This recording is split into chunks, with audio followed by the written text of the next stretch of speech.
Hi friends, it's Mr. Alex from Adams Memorial Library, and I'm back for another installment of the Online Origami Club. Now, this time we're going to be folding an origami bee, and in order to do that along with me, you can stop right here at the library, either at our children's room desk or our curbside pickup to get your very own Online Origami Club kit. And in this kit is going to be a variety of different papers with all sorts of patterns and designs that you can use to make the projects that I'm about to show you.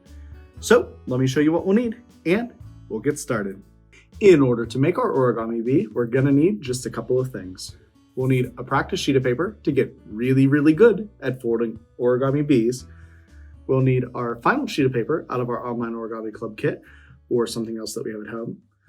A pair of scissors to make our practice sheet of paper into a square if it isn't already, and markers, crayons, or something else to decorate. But once you have everything gathered up, then we're ready to start folding. Alrighty friends, in order to make our bee origami, the first thing that we're going to do is we're going to take that pattern side of the paper and flip it right down on the table. Then we're going to go ahead and quarter our paper diagonally, so making one fold like this and creasing it off, and then folding it in half again, just like this, so that way we have some nice guidelines in the middle of our project whenever we open it back up. Now we're going to go ahead and take our top point here and our bottom point here, and we're going to fold right to the center point here so that our project will look a little something like this. So one fold and two folds, just like that. Then we're going to go ahead and flip our project over, and we are going to fold from this corner here and this corner here down into the center line right here of our project. So the first fold will look something like this, and the second fold will be exactly the same. And we want to make sure that these line up pretty well because they are definitely going to influence the rest of our project. Then we're going to go ahead and flip our project over one more time to this side here, and we're going to fold our project up and then in to essentially recreate this diamond here on this side of the paper. So we're going to fold it the whole way up to the top and then crease it back down. And this part is definitely the trickiest, but if you use the back piece as a guideline like I have, then you can go ahead and fold it down just like this. So build something that looks like that, and then you're just going to repeat for this side as well. And again, we want everything to line up as smoothly as possible because that's going to make the rest of our project a lot easier. Now, don't get too frustrated because I will be honest with you, as I've folded these origami bees, very few of them line up perfectly, but we just want to do the best that we can. So you can manipulate the paper with your fingers and fold it and refold it until you get something that you're pretty happy with. So I'm going to fold it like this, and I think that this here looks pretty good.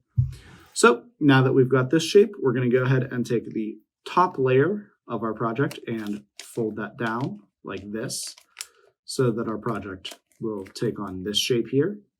And then we're going to pocket fold the bottom of what's going to be our wings to round them out.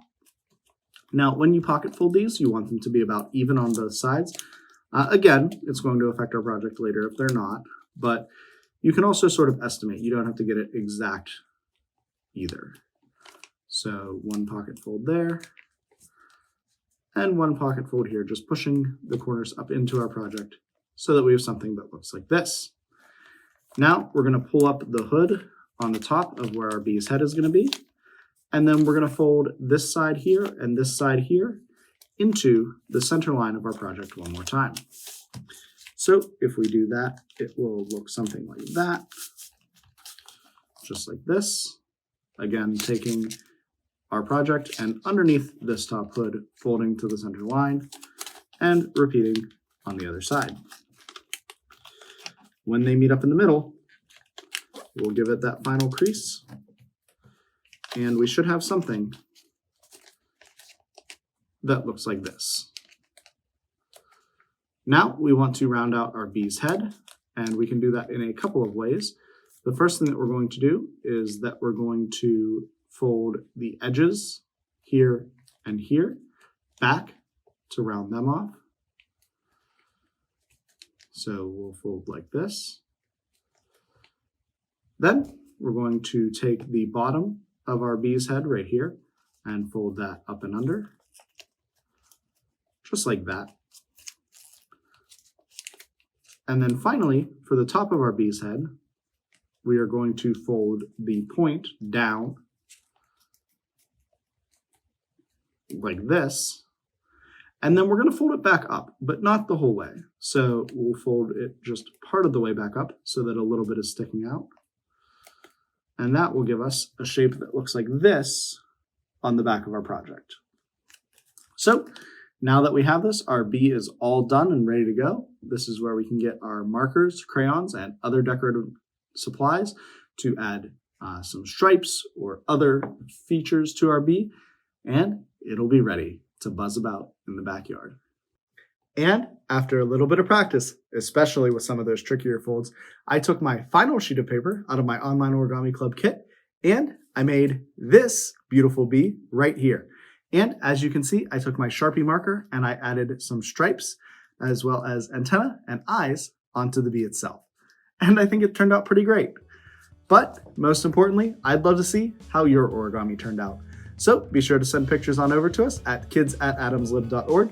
And don't forget to follow us on Facebook, Twitter, Instagram, and YouTube for updates not only about the Online Origami Club, but everything else here at the library. And as always, happy crafting, everybody.